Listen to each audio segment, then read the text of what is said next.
Dimana keputusan itu tidak hanya berasal dari internal diri sendiri, tapi itu harus berasal dari teman-teman magang. Misal sebelum kita mengatur orang lain, sebelum kita menyuruh gitu ya orang lain, itu kita harus dari diri sendiri dulu. Baru kita harus mengalami ketidaksempurnaan, dan justru dari situ kita bisa belajar dari kegagalan.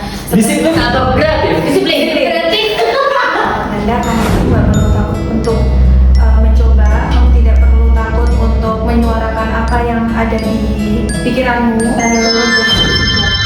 Itu bukan hanya tentang mengatur orang lain, tetapi mengatur diri sendiri, lalu bertanggung jawab. Siapa di antara kalian yang paling bisa menenangkan kalau tim Mbak Anda? Nah, Mbak Anda gimana? Oke, kalau tadi Fatima dulu.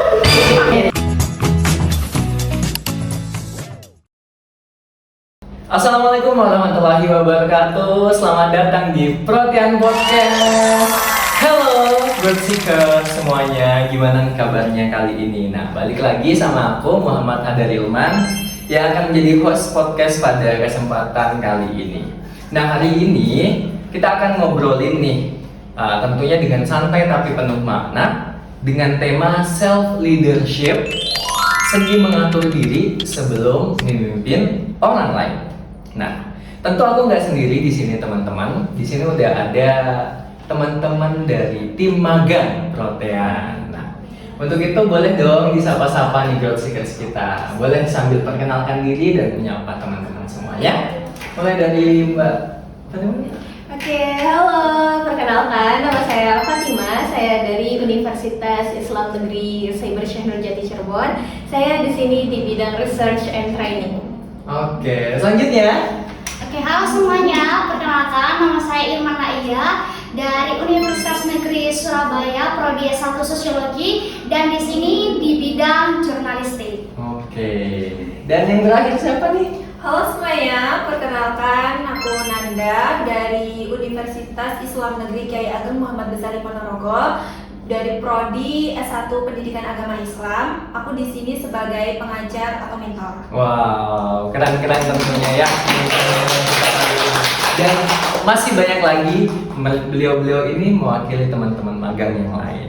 Oke, nah teman-teman, kali ini podcast kita itu akan ngebahas tentunya berhubungan dengan aktivitas magangnya teman-teman. Nah, jadi cocok nih bahwa magang itu kan adalah ajang untuk tempat belajar, mengenal dunia kerja, sekaligus memahami makna kepemimpinan dari hal-hal yang kecil kayak gitu. Nah, terus leadership itu kan nggak selalu dan nggak mulu tentang jabatan tinggi atau mimpin tim-tim yang besar gitu kan. Tapi kadang dimulai dari hal-hal yang kecil, kayak misal datang tepat waktu, kemudian juga tanggung jawab, tugas-tugas dan job desk, dan berani juga menyampaikan pendapat secara bijak. Dan disinilah tentu adalah sebuah proses yang mendidik kita ya, dimulai dari diri sendiri tentunya.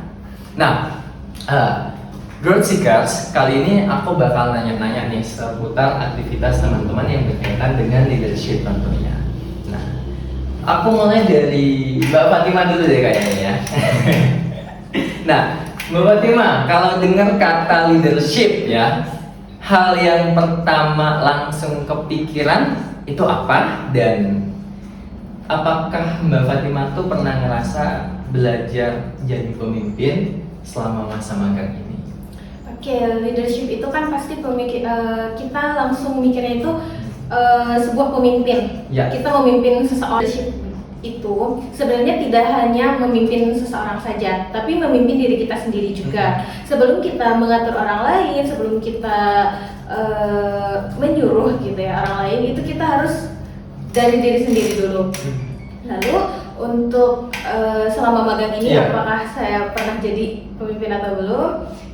Mungkin lebih ke sesuai job desk mungkin ya Mas ya. Oh iya. Ya, karena kan saya job desknya itu research and training. Di situ saya memimpin atau membuat suatu pelatihan, dan itu lebih ke tanggung jawab saya, lebih ke situ aja sih Mas.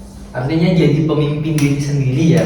di sini banyak belajarnya dengan job desk dan tanggung jawab proyek-proyek itu. Iya. Gitu ya? Iya. Oh, luar biasa.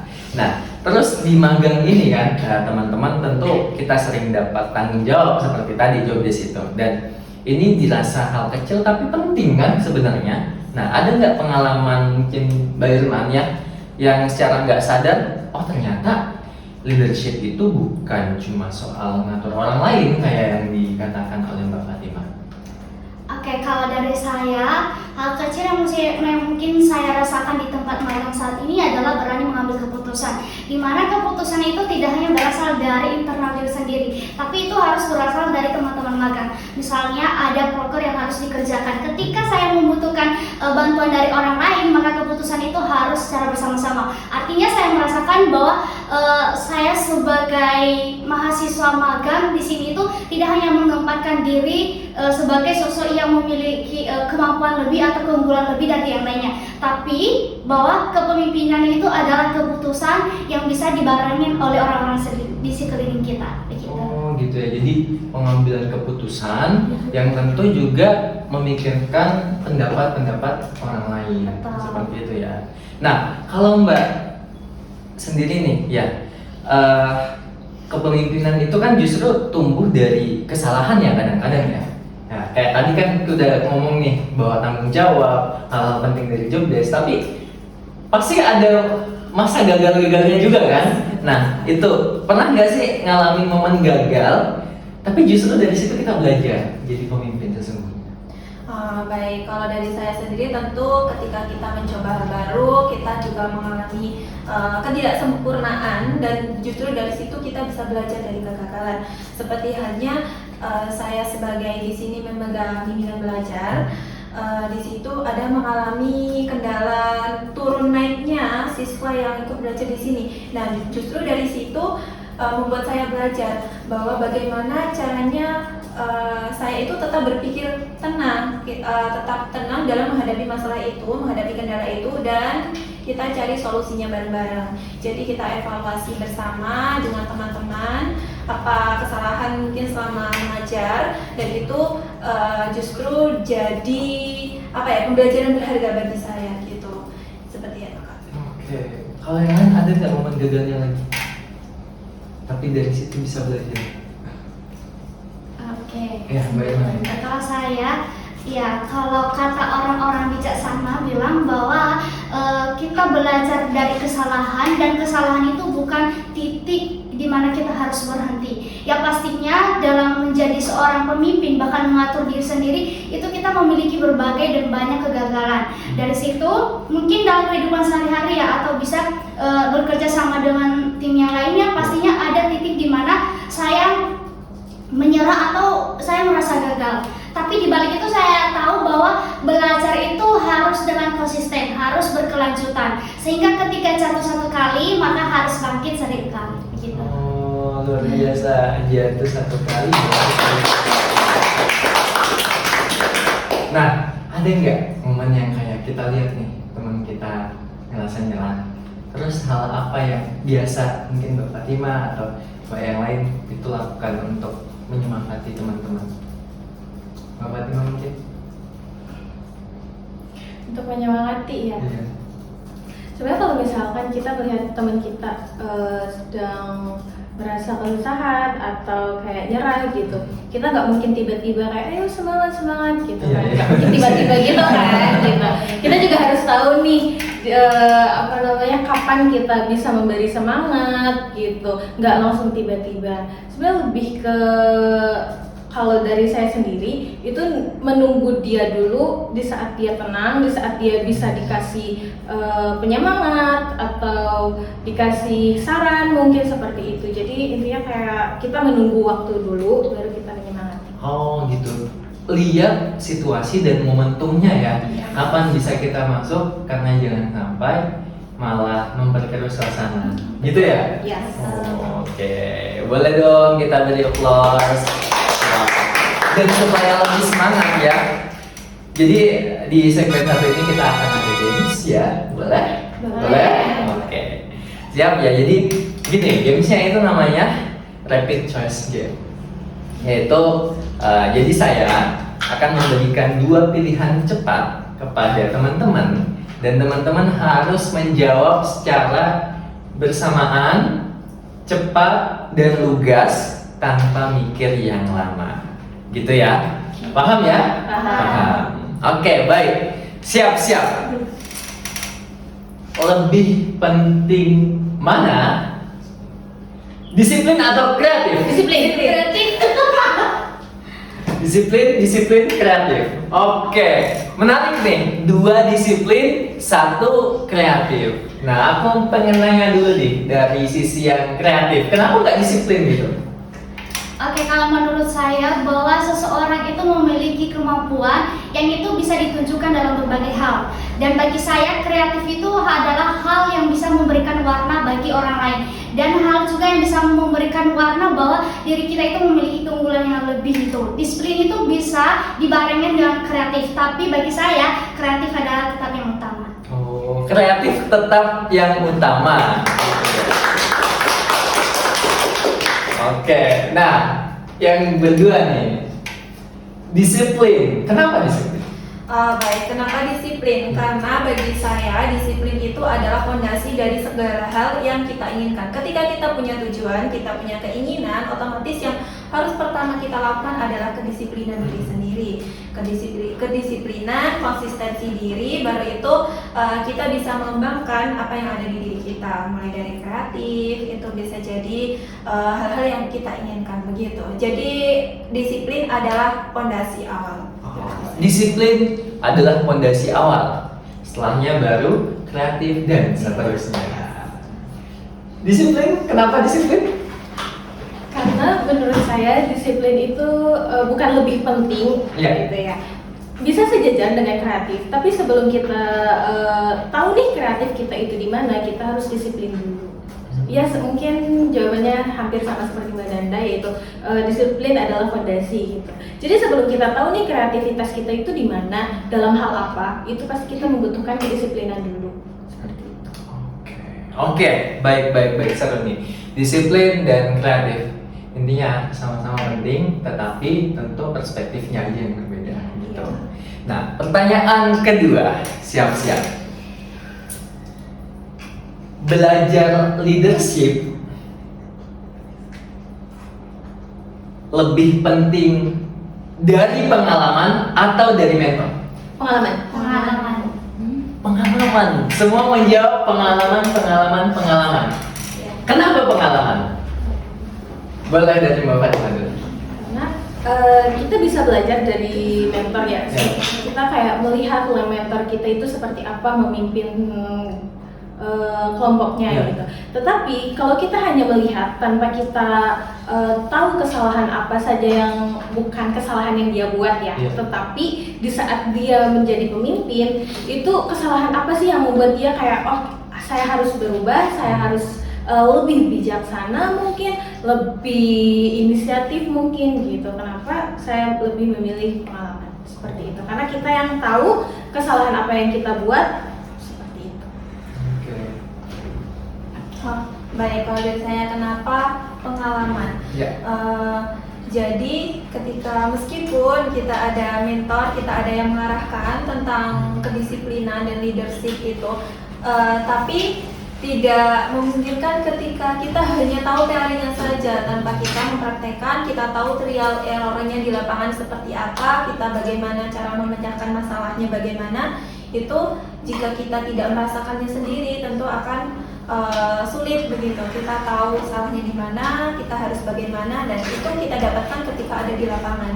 Justru dari pengalaman itu kita bisa belajar. Jadi pengalaman adalah guru berharga. Pengalaman adalah guru berharga bagi diri kita.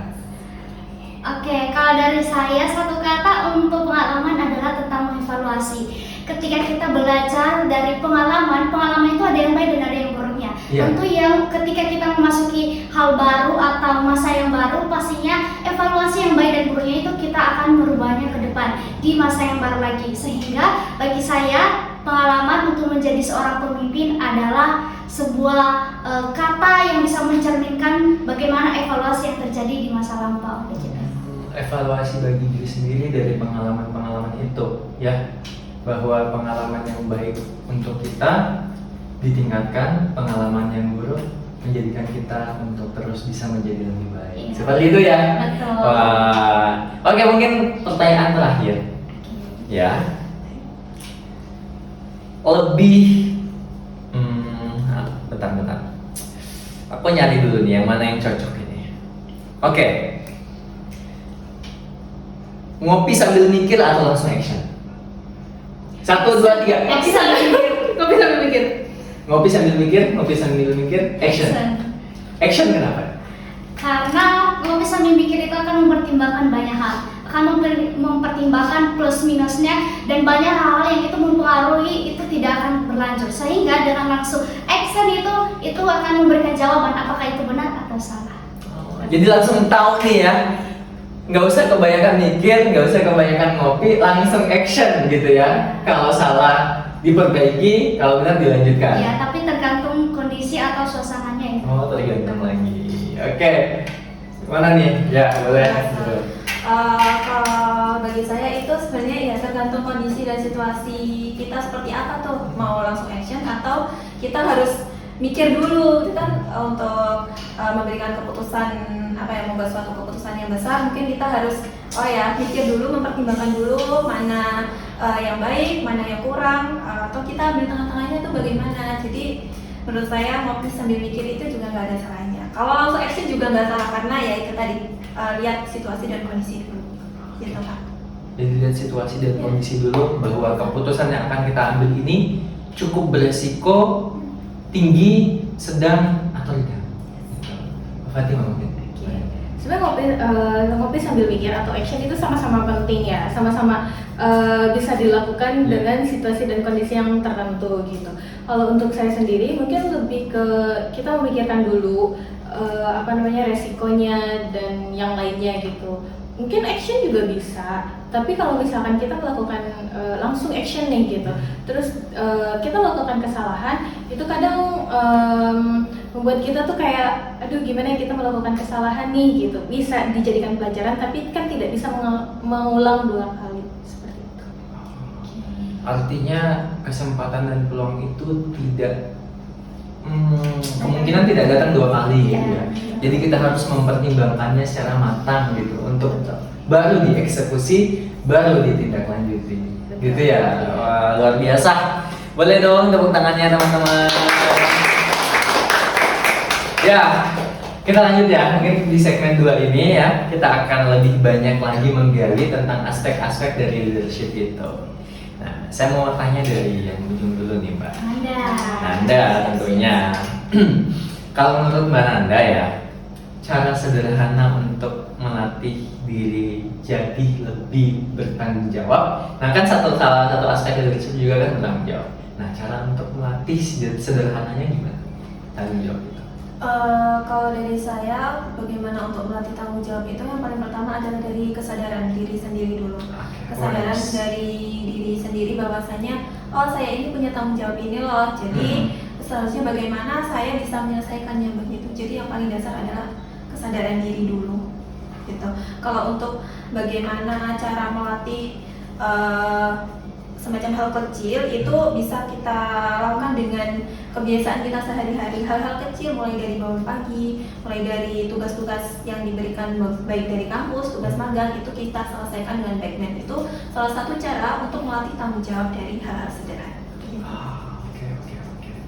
Luar biasa, jadi bahwa hal-hal sederhana itu dimulai dari aktivitas sehari-hari. Iya, aktivitas sehari-hari. Itu menentukan untuk bagaimana kita bisa bertanggung jawab kepada hal-hal yang lebih besar. Iya, betul. Oke. Mbak Irman nih, kalau tadi kan ngejawab kreatif. Nah, tapi saya mau tanya dalam hal disiplin kan kaitannya juga dengan kreatif, kemudian inisiatif tentu pasti ada gitu ya. Nah, yang Mbak pelajari selama magang ada nggak yang berkaitan dengan disiplin dan inisiatif? Oke, disiplin dan inisiatif mungkin di tempat magang di sini relevan dengan teori yang saya dapatkan dari kampus atau dari perkuliahan. Ketika di tempat magang posisinya juga sangat tepat. Dan inisiatif dan kedisiplinan itu juga ada gitu ya. Karena kenapa di sini itu sesuai dengan visi misi dari Protean Institute bahwa kesadaran itu harus lahir dari individu. So, ketika saya ada tugas, ada job desk, kayak itu saya memiliki kayak sadar gitu loh bahwa ini penting dan ini berfungsi, ini bermakna dan ini memiliki yang tujuan baik itu untuk diri saya sendiri ataupun di tempat magang. Sehingga inisiatif itu lahir kayak memberikan kreativitas baru, memberikan ide baru supaya apa di tempat magang itu tidak di situ terus gitu loh. Tidak berjalan di tempat itu terus, tapi itu berkelanjutan atau itu banyak hal-hal yang mungkin bisa membuat saya itu semakin tahu bagaimana sih sebenarnya dunia yang sesungguhnya gitu. Jadi kedisiplinan juga sangat penting ya, mungkin disiplin dalam membuat sesuatu atau melakukan hal yang itu berfaedah dan bermakna gitu. Oke. Jadi selama magang ini yang diajarkan memang disiplin inisiatif gitu ya, inisiatif bahwa sadar bahwa nggak selalu melulu harus ada perintah, nggak melulu harus selalu ada arahan, tetapi tinggal bagaimana garis besarnya kita bisa pahami dan kita bisa sadari bahwa sesuai job desk masing-masing gitu ya. Wah, luar biasa nih. Nah, kalau tadi kita juga menghantar dari sebuah statement bahwa leadership itu tidak melulu dari atasan bawahan, bos ke staff dan seterusnya, tapi tim. Nah, teman-teman magang ini kan tim ya? Tim, tentu. Nah, dari tim-tim itu, dari teman-teman tentunya ada nggak sih pengalaman ya, mungkin dari Mbak Fatima, pengalaman yang bikin Mbak Fatima tuh terinspirasi dari rekan magang yang lain? Ya. Ada nggak? Ada, yaitu Mbak Nanda ya. Mbak Nanda itu kan Mbak Nanda ya? Mbak Nanda. Oke. Mbak Nanda itu kan di sini sebagai pengajar atau mentor ya. Dia dengan segala mungkin gini, beliau itu kan pendidikan ya. Jurusannya itu pendidikan. Saya tidak tahu seperti apa pendidikan. Maksudnya di dunia kampus anak pendidikan itu seperti apa, saya tidak tahu gitu. Karena kan bukan anak pendidikan gitu. Tapi yang saya lihat gitu, dengan pengalaman saya juga, Mbak Nanda tuh bisa apa namanya tuh kayak mengkonsep bagaimana si yang tadi Mbak Nanda sebutkan yang membimbing anak-anak itu tuh kan fase naik turun gitu kan. Nah, beliau tuh bisa gimana caranya biar si anak tuh sering kesini, sering bimbing, sering les mungkin ya bahasanya kayak gitu.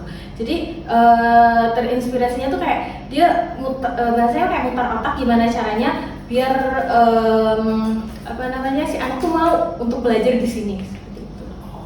Jadi kalau dari Mbak Nanda tuh banyak inovasi yang diberikan ya, inovasi yang diberikan atas mungkin ada problem nih, tapi problem itu bukan untuk menghalangi dan untuk stop gitu, tetapi bagaimana bisa continue dan terus berinovasi. Ya, betul. Dari masalah itu lahir sebuah inovasi baru supaya bagaimana bisa problem ini teratasi. Betul. Belajar dari situ ya? Iya. Belajar dari situ luar biasa Mbak Nanda. Boleh kita tepuk dulu? Oke, jadi tadi kalau belajar dari pengalaman, kemudian setelah itu juga disiplin, inisiatif. Nah, leadership juga pasti soal komunikasi. Nah, gimana caranya ya? Tentu tim ya, pasti komunikasi sangat penting gitu. Bagi itu pembagian job desk, habis itu juga yang lain ya, tentu pasti soal komunikasi. Nah, dari teman-teman bagaimana supaya kita belajar untuk menyampaikan pendapat atau menyinggung orang lain? Oke, dari saya tentu ya. Jadi seorang pemimpin dari Afrika Selatan namanya adalah Nelson. Dia itu mengungkapkan bahwa ketika menjadi seorang pemimpin itu tidak harus selalu di depan. Nah, artinya bahwa ketika menjadi seorang pemimpin yang sesungguhnya itu harus bijaksana dari kata-katanya, dari komunikasinya, dan bagaimana dia bisa mengayomi atau merangkul orang-orang yang ada di sekitarnya. Nah, ketika ditanyain bagaimana tentang bisa supaya kita menyampaikan pendapat itu tanpa harus menyinggung orang lain, ya itu makanya kita memilih kata-kata yang efektif, kalimat-kalimat yang itu bisa bermakna dan tidak artinya tidak menyinggung posisi orang lain gitu. Misalnya kalau di tempat magang saat ini mungkin kita sendiri-sendiri memiliki job jobdesk masing-masing gitu ya. Tapi di sisi lain juga ada yang collab atau kolaborasi gitu antara proker ini dengan yang ini. Jobdesk yang satu ini misalnya konseling dengan kesehatan komunitas, itu kan ada sebuah diskusi kan untuk mereka. Nah, kita juga yang dari belakang yang tidak bisa berkontribusi untuk jobdesk mereka, maka ketika memberikan solusi atau menyampaikan pendapat terhadap kendala yang mereka sampaikan, yang mereka dapatkan itu, pastinya kami juga harus menyelesaikan dengan kondisi mereka atau keadaan atau sebuah apa yang mereka lakukan itu. Jadi dalam artinya adalah memilih kata yang tepat, yang efektif, dan itu tidak tidak memberikan dampak negatif bagi orang lain. Tapi kita juga harus memperhatikan sebenarnya orang ini nerima nggak ya kalimat dari saya, atau ini sebenarnya bisa nggak ya mengerti dengan apa yang saya ucapkan. Jadi kita juga harus memilih atau harus melihat bagaimana seseorang itu atau cara pandang seseorang ketika mengartikan pendapat dari orang lain. Dan saya juga. Nah, saya mungkin itu kan secara teori mungkin ya. Tapi mungkin saya ngasih sebuah contoh. Misal ada teman kalian nih yang jobdesk-nya mungkin kurang bisa dia lakukan ya, kurang bisa dilakukan. Ini bukan kolaborasi, tapi dia mengalami kendala dan mungkin gagal dalam jobdesk itu. Nah, gimana caranya untuk mengkomunikasikan itu bahwa ini juga penting untuk tim kalian? Itu mungkin baik.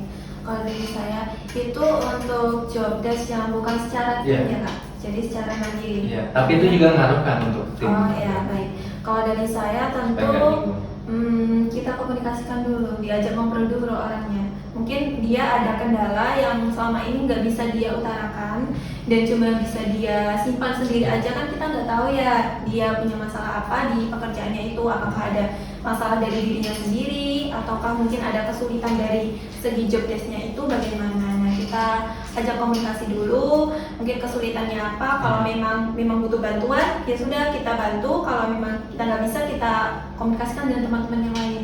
Oh, ini ada kesulitan di sini, ayo gimana caranya kita cari solusi bareng-bareng, gimana biar dia bisa menyelesaikan jobdesknya begitu. Jadi utamanya komunikasi dan juga kasih support juga. Saling supporting ya. Tapi selama ini aman ya dalam artian komunikasi dan seterusnya untuk saling tim nih gitu ya Mbak Fatima ya? Aman. Aman. Iya, aman. Dan pernah ada struggle apa gitu dalam hal mungkin jobdesk kalau Mbak Fatima sendiri? Struggle itu masalah ya? Sebenarnya ada pasti kan kita apalagi ini benar-benar hal baru bagi saya, research and training itu benar-benar hal baru gitu. Nah, jadi ya dengan struggle itu kita cari solusi. Kalau misalnya kadang Fatima juga bingung kayak ini gimana solusinya gitu biar kayak kira-kira apa ya gitu. Permasalahan ini tuh jawabannya tuh seperti apa. Nah, itu pasti dikomunikasikan dengan tim kayak gitu. Barangkali kan dari teman-teman yang lain ada saran atau solusi yang lain gitu. Jadi bisa Fatima pertimbangkan lagi. Jadi seluruhnya adalah saling komunikasi antar tim ya, tim kayak gitu luar biasa.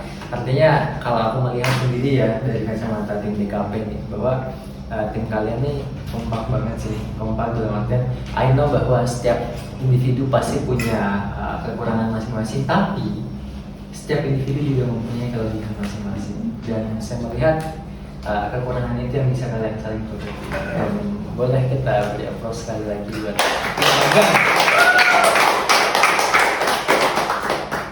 ya, bisa ngasih pesan nih buat diri kamu di awal magang, apa yang ingin kamu katakan tentang belajar memimpin diri sendiri? Kan pasti cukup sudah beberapa waktu nih ya. Nah, kalau Mbak Nanda, Mbak Irma, Mbak Fatima itu mau ngomong apa terhadap Mbak Nanda, Mbak Irma, Mbak Fatima yang ada di awal magang dulu? Boleh Mbak Nanda? Kalau ada itu sebelum saya magang, saya pengen bilang ke diri saya sendiri bahwasanya Nanda, kamu itu nggak perlu takut untuk mencoba, kamu tidak perlu takut untuk menyuarakan apa yang ada di pikiranmu, itu kamu keluarkan saja. Dan untuk masalah penerimaan itu sudah di ranah diri, di luar diri kamu sendiri, dan jangan pernah takut untuk mencoba, karena justru dari kegagalan itu, dari proses itu kamu dapat tumbuh dan berkembang. Jangan pernah takut ini. Jangan pernah takut. Mbak Nanda yang dulu jangan pernah takut. Oke, Mbak Irman gimana? Pesan apa? Oke, kalau untuk diri sendiri ya, untuk diri sendiri jadi orang yang bijaksana. Pintar itu boleh, tapi bijaksana adalah hal yang mendasari bagaimana kita membangun branding diri sendiri atau bisa membangun sesuatu hal yang baru yang itu bisa memberikan dampak bagi orang lain. Memberikan dampak gitu ya. Oke, Mbak Fatimah.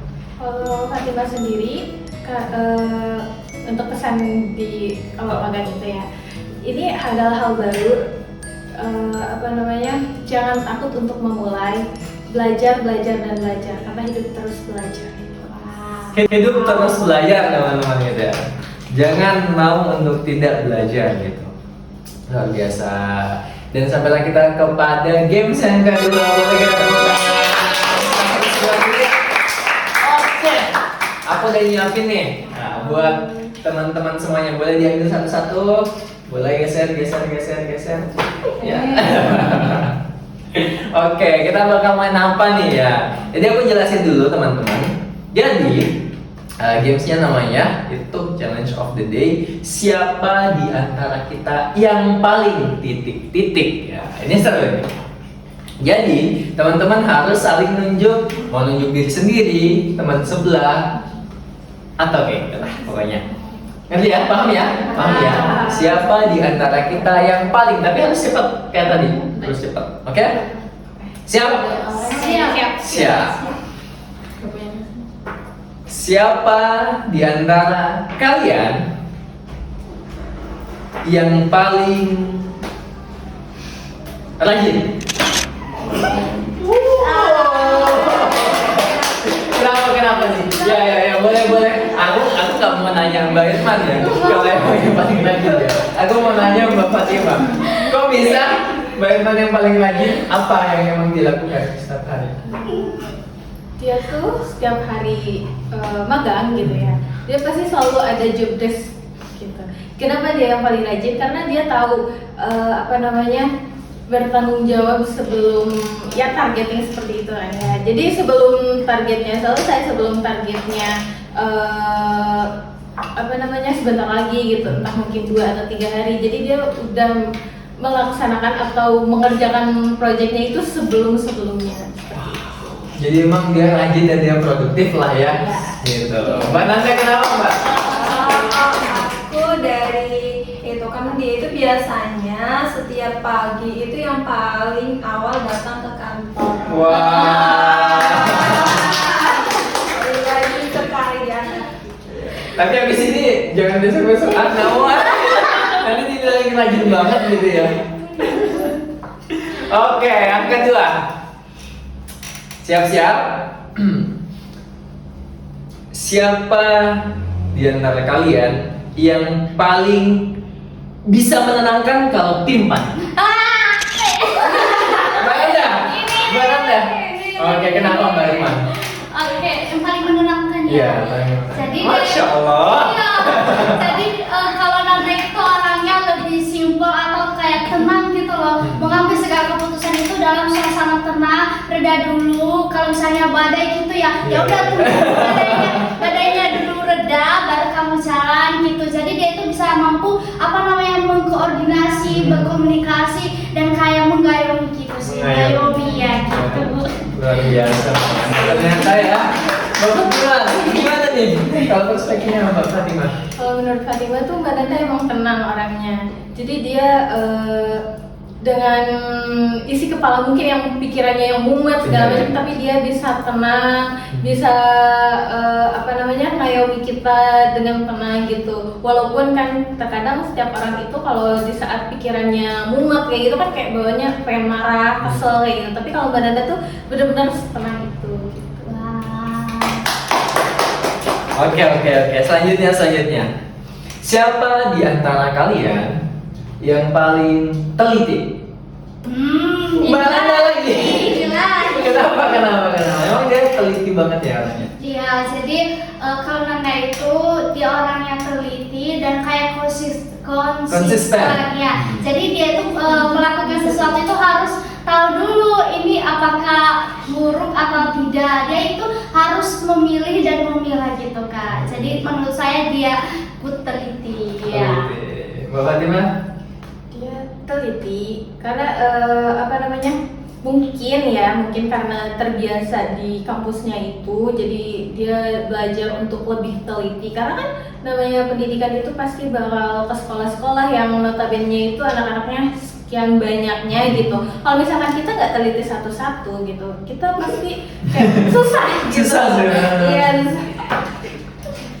Gitu ya? Wah, luar biasa. Oke, yang terakhir. Pertanyaannya. Siap-siap dong, siap. Yuk. Siapa di antara kalian yang paling seru? Kenapa? Emang dia seseru apa? Kenapa seseru apa? Seru apa? Karena Mbak Irman itu kita berbeda gitu ya dari segi suku seperti Yeah. itu, terus dari segi agama juga berbeda gitu. Kenapa dia seru?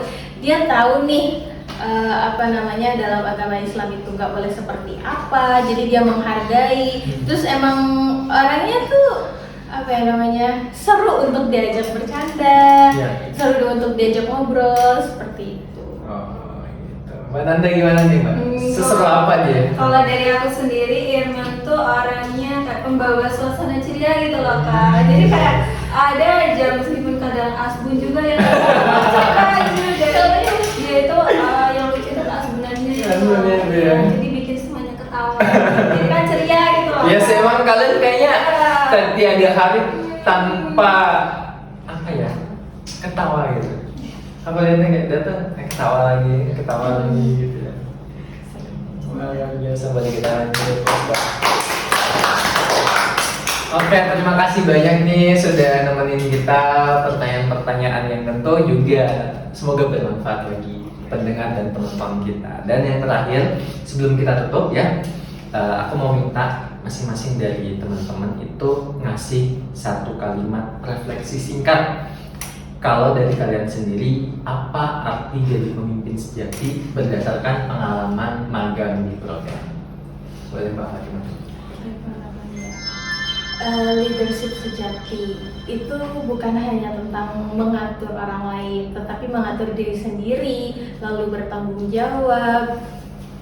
Lebih ke kita tahu diri sendiri itu seperti apa dulu, mengaturnya bagaimana, baru mengatur orang lain. Seperti itu. Mengatur diri dulu sendiri, baru mengatur orang lain. Mbak Irman? Nanda dulu boleh? Boleh Nanda, ya udah. Kalau dari refleksi dari saya itu pemimpin adalah yang bukan sekedar dilihat oleh banyak orang, tapi ketika ada tujuan dan pekerjaan yang sudah berhasil dia akan menjawab, kami melakukannya bersama-sama. Jadi nggak individualistik ya? Betul. Mbak Irman terakhir. Oke, kalau dari saya menjadi seorang pemimpin itu tidak mudah, maka hal yang paling kita tanamkan dalam diri adalah apa yang kita lakukan harus mampu bisa menginspirasi orang lain dan terus belajar dan terus beradaptasi. Jangan sampai orang lain meremehkan dan semakin meremehkan, tapi kamu juga semakin tidak memiliki kesadaran untuk terus berkembang. Jadi tetap menjadi inspirasi bagi orang lain. Tetap menjadi inspirasi bagi orang lain yang tetap belajar dan terus belajar. Luar biasa. Oke, baik, terima kasih banyak. Dan selanjutnya kita mau nih, kalau ada pertanyaan dari teman-teman di belakang layar, silahkan. Disilahkan untuk bertanya. Kalau tadi ya, siapa yang paling, kayaknya enggak deh. Kayaknya aku deh yang paling seru, misalnya kayak gitu ya. Boleh, silakan. Nanat sama Didi. Ayo, siapa?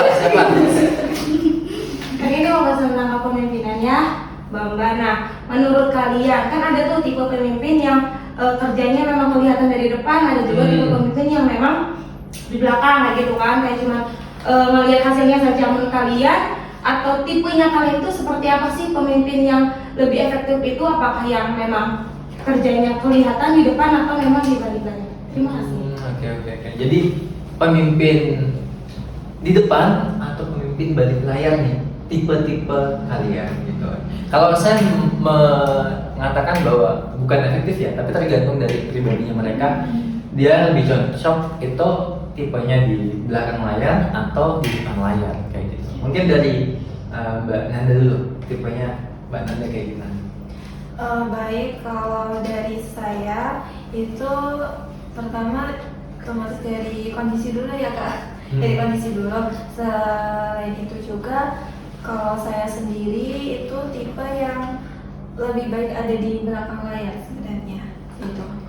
Karena untuk di belakang layar itu kan sebenarnya kita juga ada komunikasi dengan teman-teman, dengan tim itu bagaimana untuk misalnya contoh kita ada suatu kegiatan program kerja gitu. Nah itu jadi pemimpin, otomatis kan kita tidak bergerak sendiri ya untuk menjadi istilahnya ada yang jadi MC mungkin atau jadi yang mengatur anak-anak. Nah itu kan tidak pemimpin itu sendiri, otomatis kita juga ada dari teman-teman dan kita ada komunikasinya ada di belakang gitu. Ini ibaratnya jadi koordinator gitu Kak. Jadi koordinator bagaimana ini nanti anak-anak bagaimana, nanti MC-nya bagaimana, dan itu kita komunikasi di situ. Jadi lebih gitu. Dan itu juga melihat situasi dan kondisi juga Kak. Ada saatnya juga kita harus ada di depan juga gitu. Oke, jadi kayak kalau di film mah produser lah ya, produser film gitu yang ngatur semua tapi nggak main di layar gitu ya. Gitu. Nah, Mbak Irman gimana? Oke, kalau tadi Fatima dulu. Kalau Fatima sendiri tipe yang di belakang layar, karena jujur Fatima bukan tipe orang yang pede untuk memberikan suara gitu ya. Maksudnya gimana ya? Jadi kayak mengatur orang lain itu kayaknya bukan tipe Fatimah gitu. Mungkin Fatimah lebih kayak ngasih saran aja kayak gini. Kayaknya harusnya kayak gini deh, kayaknya gini deh gitu. Lebih ke gitu sih. Oke, kalau saya tipe untuk kepemimpinannya lebih contohnya ke belakang, kan berarti tidak selalu, maksudnya tidak di Ke belakang depan. gimana? Maksudnya lebih di belakang layar. Oke. Jadi saya selalu mengenalkan tentang komunikasi dan juga koordinasi. Sehingga sekalipun tidak di depan secara langsung, tapi di belakang itu harus berkontribusi dan berpartisipasi. Oh ya, baik. Oke. Luar biasa, boleh kita applause kita semua. Ya, mungkin satu pertanyaan tadi cukup atau masih ada yang lain? Oke, terakhirlah kita sesi podcast pada kesempatan kali ini. Luar biasa sekali, terima kasih banyak Mbak Fatima, Mbak Irman, Mbak Nanda untuk bisa sharing-sharing bersama teman-teman Growth Seekers tentunya. Oke, baik, gitulah sesi kali ini dan podcast pada pekan kali ini. Terima kasih banyak semua yang sudah menonton. Jangan lupa di follow, di subscribe, di komen, di share, dan di like sebanyak-banyaknya. Terima kasih, saya Muhammad Hadirman. See you next time.